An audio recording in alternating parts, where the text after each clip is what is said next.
today's session we're going to make a little holdall for our hand sanitizer. This is a keyring version and I'm going to show you one with a little D-ring that you could use to clip inside a handbag.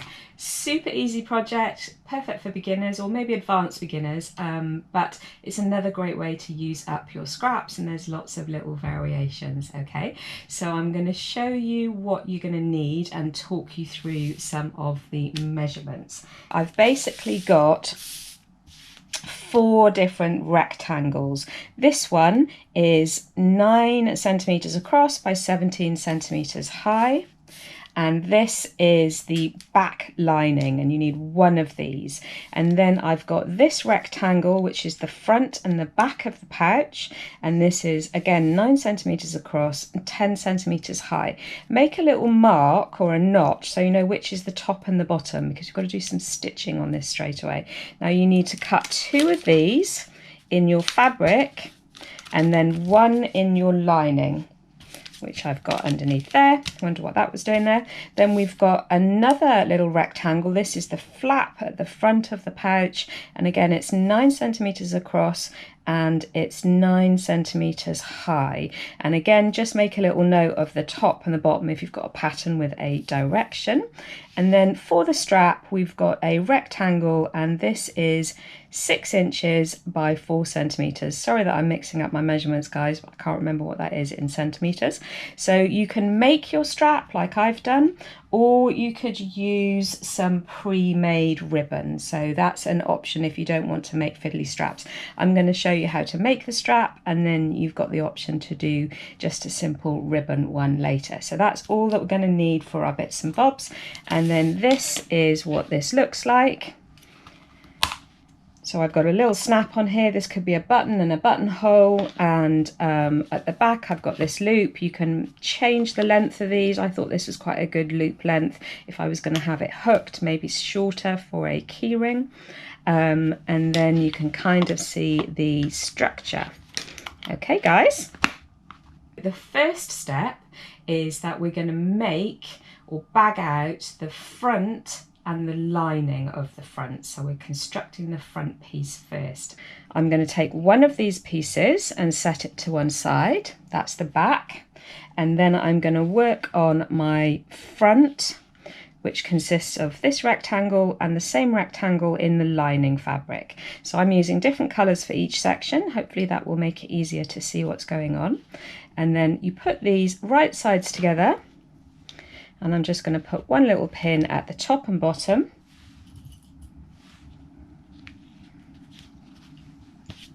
And I'm going to take this to the sewing machine. I'm going to sew a seam along the top and the bottom with 1 centimetre seam allowance. So it's a very small seam allowance, so I don't have to do any trimming. So you can do a little bit of a back stitch. I'm using the 1 centimetre. If you're an absolute beginner, try putting a post-it here. That will help you keep aligned with the right seam allowance. And then a little bit of back stitching to finish. Okay, then we're going to come over and do the opposite side, exactly the same. 1 centimetre seam allowance.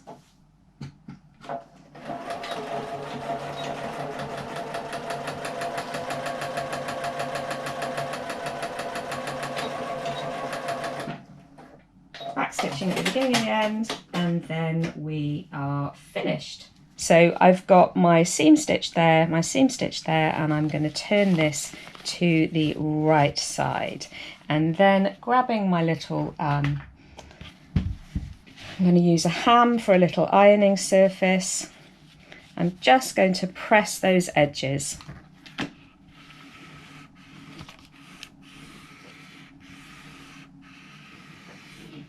Like so. And now what I'm doing is I'm rolling this so that the seam sits exactly in the middle, so it's not rolled to the back or rolled to the front.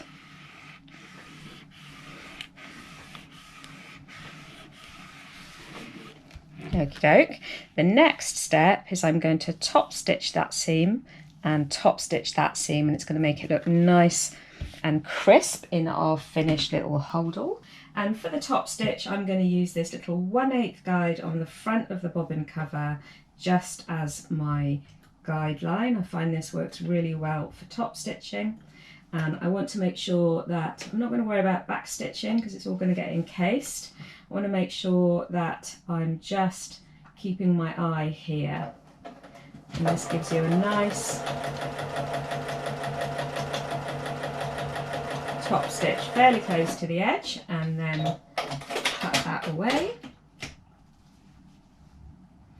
And then the same over here.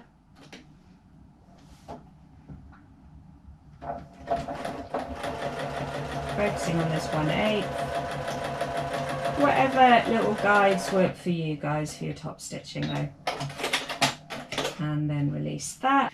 So that's the little front section constructed. So I've got the front, that's going to be the outside of my pouch, and then I've got the inside, which is the lining. So I'm going to set this to one side for a second. So we're now going to start working on our back. So you can see we've got the flap section and then we've got the back section, okay? So the first step I'm working on the back is we're going to construct our straps. So that is our little rectangle here. And I'm going to fold that with the right sides together, pop a couple of pins in place,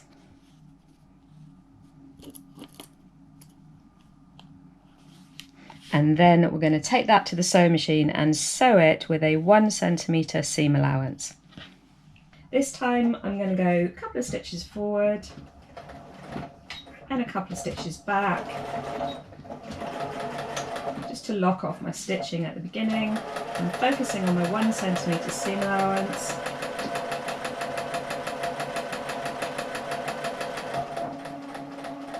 And a little bit back stitching to finish. So that is our little rectangle constructed for the strap. I'm just going to maybe trim a teeny little bit of this away, just to make it easier to turn through. There are lots of ways to turn through a strap, guys. I'm just going to show you a super simple one, which is how I've done it for a really long time. What I've done is I've just put a little snip at the side here, and then I've put my safety pin. So my safety pin is going to hold on to that little snip. And then the tricky bit is getting the very first turn over. If you're not patient, this will end up in a wodge. So you want to be patient as you get that first bit to sort of roll. And once it's rolled inside, this is a real patience grasshopper job. Just keep making sure that this end doesn't get too scrunched up, like so. There we go. And that's just a really simple way to turn through. The reason I normally do this is because I've always got safety pins apart from today. So take that off. These tend to get a little bit slammed in there, so I'm just going to cut that away. And then we just want to give this a little bit of a press. So press it nice and flat. I'm just going to press it with the seam to one side. It doesn't have to be in the middle, like so. Now we have constructed the strap, finally managed to get that turned through, we are going to construct the two halves of the back. So we've got the flap and then we've got the back section, and then we're going to sandwich this in between. All right, so I'm going to take my flap section, so that's top and bottom, so I know this is my joining line, and then I'm going to grab hold of that back section like so, and you can see these are the same width, so that's the right side, that's the top, that's the bottom, or either way around. So we're going to fold our strap in half and just tuck that in the center. You could measure this if you're super precise, or you could just eyeball it. And very quickly, before I do that, guys, we are going to add in our little bag clip. So this is optional. You could have added in a keyring loop. So I'm just going to slide that on like so. And if you want to, you can do a little machine stitch here just to stop this sliding around, or you can do this by hand. Okay, so I'm going to do that at the machine in a second. So then that lines up in the middle like so, and then turn the flap right sides facing to the back piece, and we're sandwiching all of that in one go.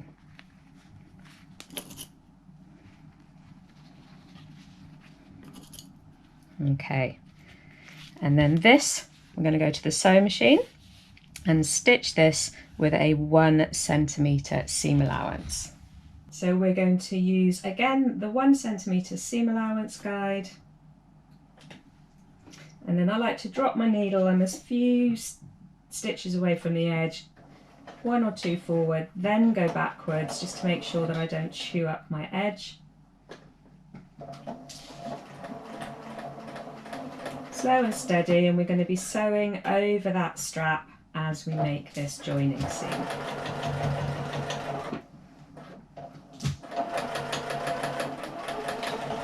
And then just back stitch at the end. I've got a thread cutter. So then I'm going to just open this out, and where I pop that little pin, I'm just going to do some stitching just to hold this little clip in place. Now you might find it easier to do this with a zipper foot, guys. I haven't got my zipper foot next to the machine, so I'm just going to sew down here, or you might prefer to do this by hand.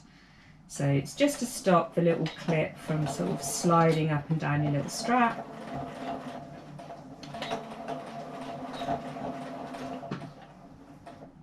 And again, I would normally use a matching thread, but I'm using contrast just for the demo. So when we make this, when we finish this, this is going to be our flap, and our strap's going to come upwards. So to make this nice and strong, I've got my seam allowance going towards the back, and I'm going to top stitch that seam. So I'll actually be stitching over my seam allowance of my strap another time. So that will just help keep everything nice and strong and secure. And I'm stitching about 1/8 of an inch away from the joining seam. Again, whatever little tricks you've got that work for your top stitching. Okay, so that's our strap inserted, and our back and our flap are now joined. So we've joined the flap to the lower back, and we're now going to back it all out with the lining, okay? And the first thing we're going to do is we're going to join the bottom edge and do some top stitching, okay? So that's going to be the right side of the lining is facing the right side of the back. And while we're constructing this, you may want to keep this out of the way. So you can always just put a little pin to keep this little bad boy out of the way when you're sewing around in a second. So I'm laying the right side of the lining over the back. And the first step is we're going to stitch this lower edge. And again, we'll go to the sewing machine. I'm going to stitch this with 1 centimetre, and then I'm going to top stitch it straight away, okay, at the sewing machine. Just using that 1 centimetre guide. Again, I start a few stitches in, I go forwards, then a little bit back, and then focus just here.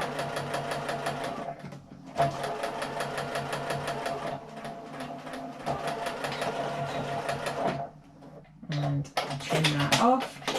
So usually I would take this to the iron and then press that nice and flat and then top stitch, but I'm just going to finger press this at the machine and then come in and top stitch this edge.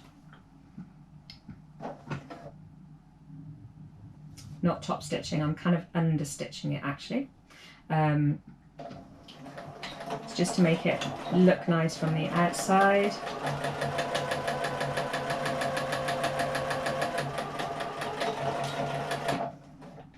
And then cut that. Okay, so I've just understitched my seam allowance out of the way, and this is just to help at the next stage. So the next stage, we've got our back is constructed, the back lining has been attached, and I've understitched, and what that does is it's just an extra row of stitching and it's holding the seam allowance in place. I'm then going to take my front, so the little front piece that I've already bagged out and top stitched, and I'm going to place this inside with the right side of the front facing the right side of the back, and line up the bottom edge of the front piece with the bottom edge of the back, and then flip that over like so.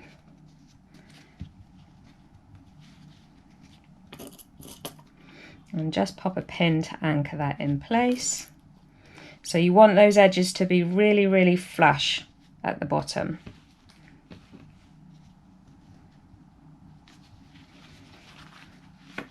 So I'm just going to show you this, guys, where I've understitched. Can you see how that sort of rolled inside? So the seam line is there, right on the bottom, and then it's kind of rolled inside. So now what we're going to do is we are going to pin all the way along one of the long edges.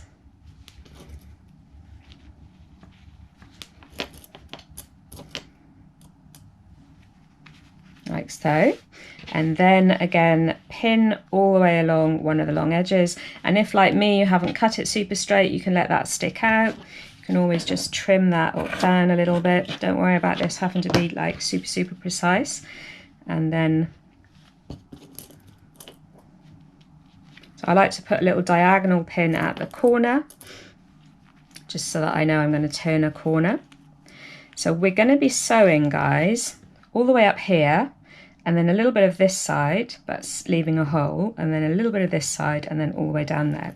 And I like to give myself a little marker so I know where to stop and start.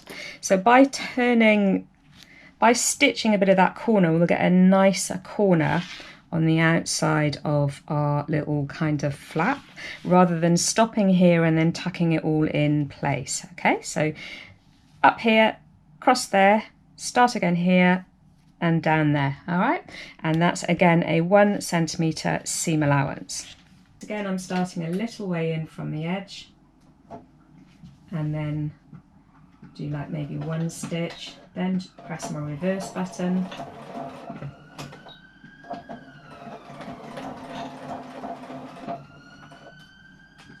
oh, I didn't get that quite lined up.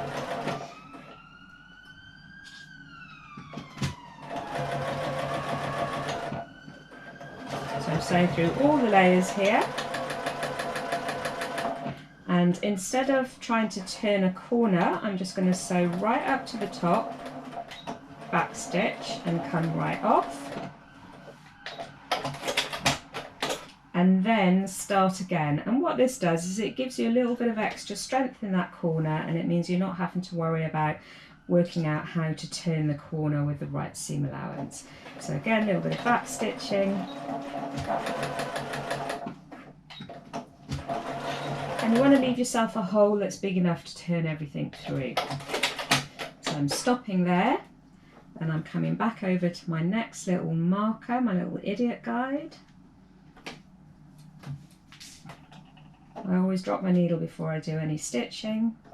Couple forward, couple backwards, and then sewing right off the end with a bit of back stitching.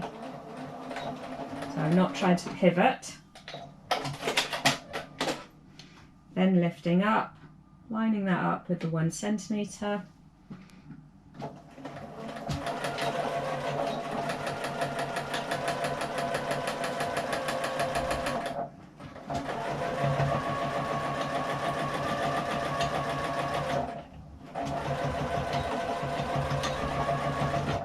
And then we're going to just cut our thread.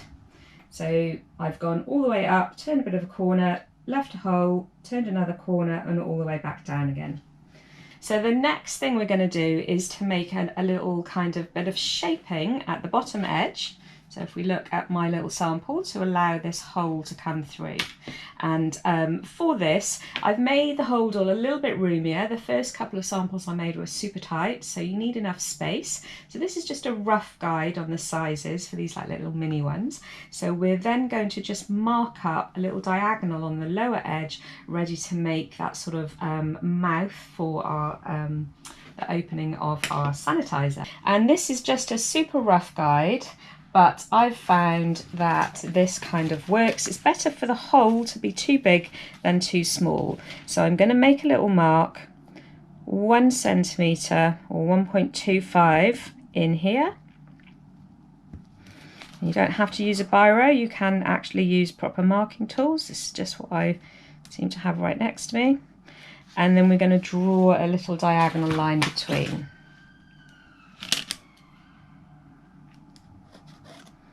So play around with this sort of shaping, guys. On the other version I made it 1.5 and 1.5, so this is not fixed in stone, you just sort of like see what works for you. So I'm coming like 1.25 in, and then the same up here, 1.25 there. Draw a little connecting line.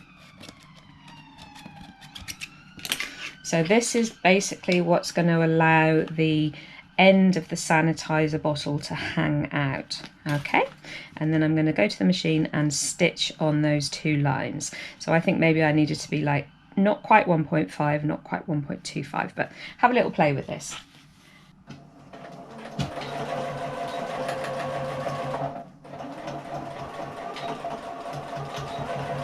Making sure to back stitch.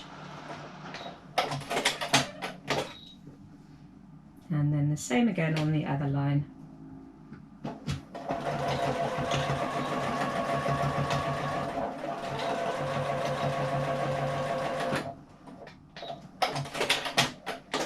Okie doke. So just going to trim a little bit of that bulk off, trim a little bit of this bulk off. I don't always trim the corners, but you can if you like, just between those bits of stitching. And then the corner trick that I like to use is I push my thumb right inside and I fold the seam allowance at the top down and at the side down. And if you look at the back, that's nice and flat. And then you pinch and you roll that through and you'll get a really nice square corner. So again, thumb's gone in. It's my left hand and I've folded down, folded over, pinched, and then wrap around like that. So now we're going to pull all of this through that little holes. That's why you need to make sure you give yourself enough space. Be careful if you have pinned your little tab that you don't get yourself snagged when you're doing this bit. So I'm just being mindful that I have a pin on my strap. Get that out of the way. And then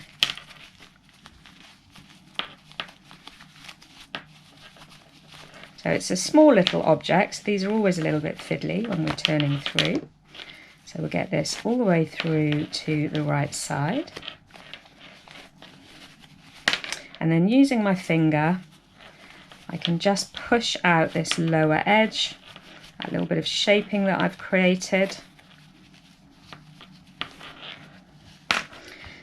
So that's the basic construction. At this stage, I can take my bottle, I can slide that in and make sure I've got enough space, because I can still turn it the other way around if I want to if I haven't given myself enough space. So you just want enough room that this will be held in place and isn't too tight. So I made a couple where it was too tight and I couldn't really get that in and out.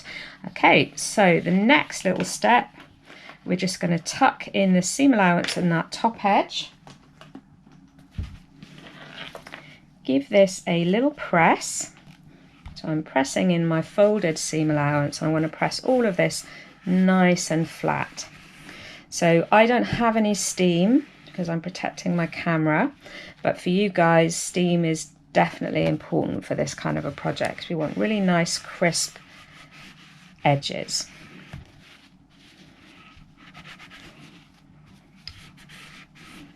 Okay, And what we're going to do now is we're going to top stitch all the way around the flap, and that's going to close that little hole. So I'm going to start here, go up, along, and then down. Again, I'm going to use the 1/8 guide on the bobbin cover, and I'm starting just like a stitch away from that joining point. So I only really want like the teeniest bit of back stitching because this is visible. And one little tip for top stitching a corner, I always put a diagonal pin, and then when I get to that pin, I know that's where my pivot point is.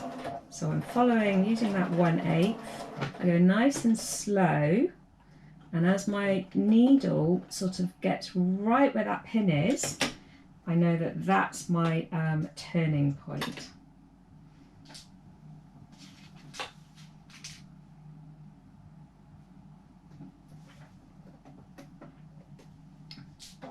That's the 1/8 guide here.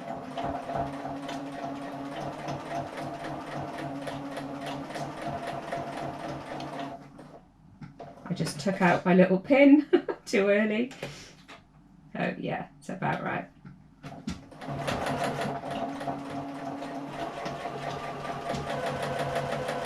And then I'm going to stop just before I get to that join, and then a couple of stitches on the spot.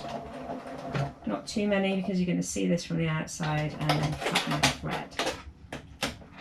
Okay, so that's my top stitching all in place. And I could do a little bit of trimming of my threads. So one little tip, guys, is I've top stitched with the right side upwards. You could try top stitching from the flap side because it's that side that you're going to see. Okay, the next step is to put some kind of a closure on it, and this could be, I'm going to show you really quickly how to use a coloured snap because they're kind of fun and you can add all different colours in there. You could hand sew a popper, you could put a little buttonhole and then sew a button on, so it doesn't really matter what you do. I'll just show you the plastic snaps. So this is a Vario plier, and you can use this to apply all different types of snaps, so not just these plastic ones. All of the die bits, which are these little tools here, they're all interchangeable. Okay, so these are the die bits that go with these, and I've got some different colours. And I could have used these little jersey rings, and then I'll have a different die bit. But these are just kind of a nice little fun thing, especially if you're making these for maybe kids. And I would suggest that you pop this in place when you get this lined up, okay? And it just to allow for the space that we've got here. So step number 1, I'm going to do the one on the flap. So I'm going to take, what colour shall I use? No, I'm going to take one of these orangey ones, okay, and for the outside, so for the sort of male side, if you like, of the snap, I need, so it doesn't matter that these are 2 different colours. This is called the cap, that's got the little post, and can you see this has got a little sticky outy bit, so that's the male side. So the first thing, the cap goes on the outside. You might find it helpful just to give yourself a little finger crease where the middle is, or you could mark exactly where you want this to be. So I'm going to press this post, and I don't need to use a hole punch or anything, you're literally pressing this through. Press this where you want this to sit, and really get that all the way through the fabric, and then place your male side with the little sticky uppy bit facing out. So when I'm using these die caps, this clear squishy bit is on top, and this cap plate, so if you think about this, this is where the cap is going to sit inside, that goes underneath. So I like to get myself set up on my fabric first, and it's really important when you do this that you kind of just right at the beginning slowly look at this and make sure that everything is centered, and then I'll show you with everything in come to the back of the pliers, use both your hands and give it a really good squeeze. If you're too close in, you won't get enough tension, so you want to really tightly squeeze that. And what that does is it squishes that post down inside. So then I'm going to take my bottle, pop that in place, and I use this snap to mark out the position. So again, I could use a bit of chalk. So you can mark out exactly where you want this one to be. Okay, so the female side is going to go there. And for the female side, the cap will go inside, so we won't see it. And instead of having a sticky outy bit, we've got a sort of recessed bit. Okay, so that goes on top there like so. And again, get this lined up. Pass the post from inside to the outside, or from the wrong side to the right side like so. Then place that section over it. And then we're going to I'm going to have to scrunch up the fabric a little bit, but don't worry, it will go in. Get that lined up. Really make sure that the cap is sitting in that plate. Again, just check that you're all centered, that it hasn't kind of wibble wobbled. And then again, using both hands, really good squeeze. And that should flatten that post. And that's that on there like so. So if you've got a finer fabric, you can put a little bit of interfacing in the area on the flap where you're going to put these through. You can actually buy little special pre-cut circles just to do that. I tend to just use any old bit of interfacing. And then let's pop in our hand sanitizer. So that is now ready to clip inside my handbag, or onto a keyring, or even onto a belt loop of a pair of jeans or your trousers, and you're good to go. Great for kids. If you want to make sure that kids have always got some hand sanitizer to hand, you can clip this somewhere and then just swap them around. Okay guys, so that's the little sanitizer hold all complete.